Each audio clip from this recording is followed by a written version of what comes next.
مومن کبھی مایوس نہیں ہوتا کیونکہ مایوسی کفر ہے، اور ہمیں سکھایا گیا ہے کہ جب کوئی مجھے پکارتا ہے تو میں پکارنے والے کی پکار سنتا ہوں۔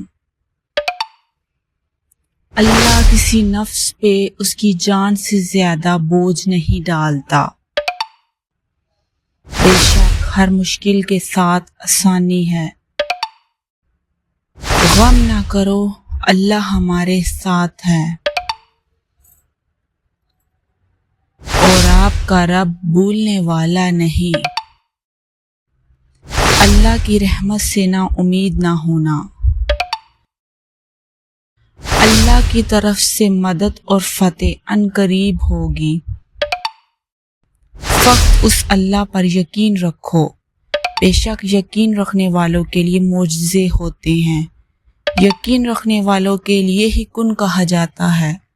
دعا کوئی بھی رد نہیں ہوتی، بس ہم انتظار نہیں کرتے۔ اس لیے رسول اکرم صلی اللہ علیہ وآلہ وسلم نے فرمایا کہ نماز اور صبر سے مدد حاصل کرو۔